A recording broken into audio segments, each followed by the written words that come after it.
இன்னைக்கு ரொம்ப ரொம்ப சிம்பிளான ஈஸியா பண்ணக்கூடிய ஒரு ஸ்வீட் ரெசிபி தான் பார்க்க போறோம். 7 கப் கேக். இதுக்கு வந்து ஒரு கப் அளவுக்கு நெய் சேர்த்திருக்கோம், ஒரு கப் அளவுக்கு பால் சேர்த்திருக்கோம். நெய் வந்து இப்பதான் காய்ச்சி எடுத்தேன், அப்படியே சூடான நெய்யை நான் வந்து சேர்த்திருக்கேன். அதாவது வெண்ணெயில இருந்து நெய் காய்ச்சணும் பாத்தீங்களா, அந்த மாதிரி நெய் எடுத்திருக்கேன். அதுக்கப்புறமா ஒரு கப் துருவின தேங்காய் எடுத்துக்கலாம். இந்த தேங்காய் வந்து நான் மிக்சி ஜார்ல போட்டு நல்லா பிளெண்ட் பண்ணி எடுத்துட்டேன். ஒரு கப் கடலை மாவு. நம்ம வந்து 3 கப் சர்க்கரை போட்டோம் அப்படின்னா கரெக்டா இருக்கும். ஆனா வந்து சிலர் வந்து ரொம்ப ஸ்வீட் சாப்பிட மாட்டோம், அந்த அளவுக்கு ஸ்வீட் பிடிக்காது அப்படின்னா 2.5 கப் சர்க்கரை சேர்த்துட்டு அந்த அரை கப்புக்கு முந்திரி கூட நீங்க வந்து சேர்த்துக்கலாம். அது நட்ஸ் எல்லாம் சேர்த்துக்கலாம் 1/2 கப்புக்கு. இப்ப பாருங்க, இன்னொரு அரை கப் மட்டும் சேர்க்கிறேன், 2.5 கப் மட்டும் சர்க்கரை சேர்த்துக்கிறேன். இது ரொம்ப ரொம்ப சிம்பிளான ரெசிபி. ரொம்ப சின்ன பசங்க, அதுக்கப்புறம் நம்ம கொஞ்சம் பிகினர்ஸா இருக்கும் அப்படின்னா அவங்க கூட வந்து சூப்பரா ரெடி பண்ணிடலாம் இந்த ஸ்வீட்டை. ரொம்ப ரொம்ப ஈஸியா சிம்பிளா இருக்கும். இந்த மிக்சிங் மட்டும் தான் இதுல வந்து நம்ம பார்க்கணும். இப்ப எல்லாத்தையும் கலந்துட்டு கட்டிலாம் இல்லாம ஈவனா கலந்துட்டு அடுப்பு பத்த வச்சு ஸ்லோவா, ரொம்ப ஸ்லோ ஃபிளேம்லயும் வச்சிடக்கூடாது, ரொம்ப ஹை ஃபிளேம்லயும் வச்சிடக்கூடாது. மீடியமா அடுப்பை வச்சு கலரி விட்டுட்டே இருக்கணும்.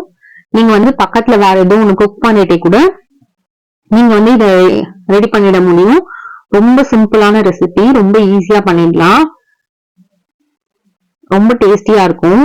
கண்டிப்பா ட்ரை பண்ணி பாருங்க. நமக்கு வந்து ஏதாவது சும்மா சின்ன ஃபங்க்ஷன் எல்லாம் வருதுன்னா கூட நீங்க யூஸ் பண்ணிக்கலாம். இப்ப பாருங்க, இந்த மாதிரி கட்டிலாம் இல்லாத மாதிரி நல்லா கலந்து விட்டுக்கோங்க. நான் இன்னைக்கு வந்து நல்ல அடிகனமான பாத்திரம் எடுத்திருக்கேன், அதே மாதிரி கொஞ்சம் பெரிய கடாயா எடுத்திருக்கேன். இது வந்து பேஸும் ரொம்ப நல்லா திக்கா இருக்கும். இது வந்து இந்த ஏதாவது பொரியல் ஃப்ரை எல்லாம் பண்றோம் பாத்தீங்களா, அதுக்கு யூஸ் பண்ற கடாய். நல்ல திக்கா, பாட்டம் வந்து திக்கா இருக்க மாதிரியான கடாய். அதே மாதிரி கொஞ்சம் பெரிய சைஸ் கடாயாவும் இருக்கு. நமக்கு வந்து இந்த மாதிரி கலரும் போது பபுள் பபுளா வருது பாத்தீங்களா, இது வந்து வெளியில எல்லாம் தெரிக்கும். நம்ம கொஞ்சம் பெரிய கடாயா எடுத்தோம்னா அந்த அளவுக்கு தெரிக்காது. அதே மாதிரி ஃபிளேமையும் வந்து மீடியம் ஹீட்லயே வச்சு கலரிட்டே வாங்க. இது ஃபர்ஸ்ட் கூட நம்ம ரொம்ப கலரணும்னு கிடையாது, கொஞ்ச நேரம் விட்டு விட்டு கூட கலரலாம். அந்த சுகர்லாம் நல்லா மெல்ட் ஆயிட்டு உங்களுக்கு வந்து இப்ப இப்படி பண்ணும்போது கரண்டியை இப்படி உள்ள விட்டீங்க அப்படின்னா கேப்பே வராது. கேப் வராம அப்படியே கரண்டி உள்ள போகும். நமக்கு இது கட்டியாக என்ன ஆகும்னா, நம்ம கரண்டி எப்படி விட்டோம்னா நடுவுல வந்து கேப் ஃபார்ம் ஆகுற மாதிரி இருக்கும். இப்ப கொஞ்சம் திக்கா இருக்கு, இன்னும் கொஞ்சம் நல்ல திக்காகணும்.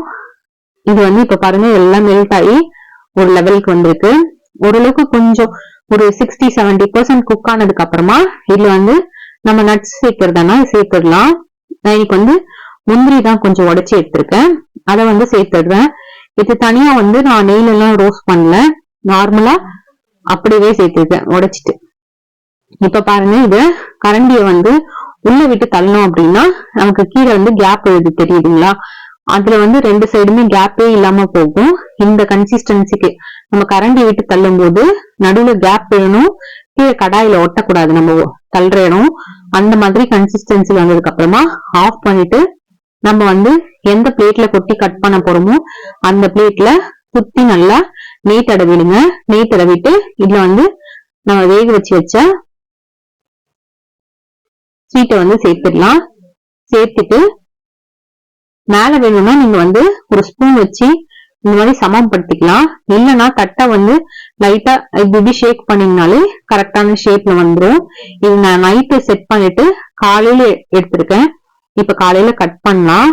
இப்ப பாருங்க, நீங்க ஜஸ்ட் தட்டுல இப்படி சும்மா தட்டினீங்கனாலே விழுந்துரும். அதுக்கப்புறமா ஸ்கேல் வச்சு இந்த மாதிரி கோடு போட்டுக்கலாம்.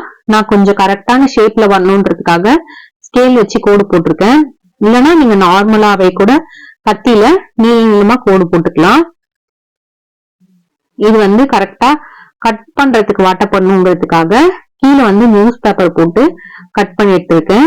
உங்களுக்கு ஸ்ட்ரெயிட்டா வேணும்னா ஸ்கொயரா வரும். நான் இன்னைக்கு கொஞ்சம் டைமண்ட் ஷேப்ல வேணும் அப்படிங்கிறதுக்காக இந்த மாதிரி கட் பண்ணி எடுத்திருக்கேன்.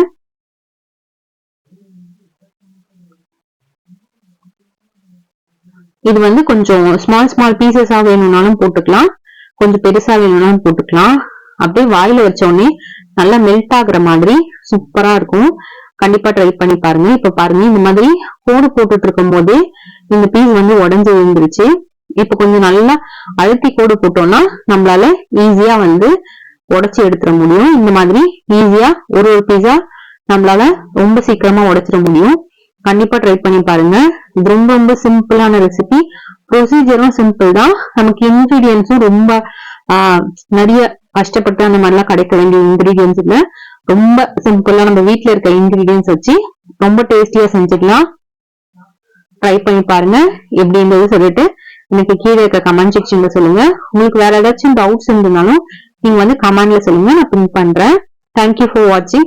இதே மாதிரி இன்னொரு இன்ட்ரெஸ்டிங்கான வீடியோல மீட் பண்ணலாம். உங்களுக்கு இந்த வீடியோ பிடிச்சிருந்தா இந்த வீடியோக்கு ஒரு லைக் பண்ணி நம்ம சேனல்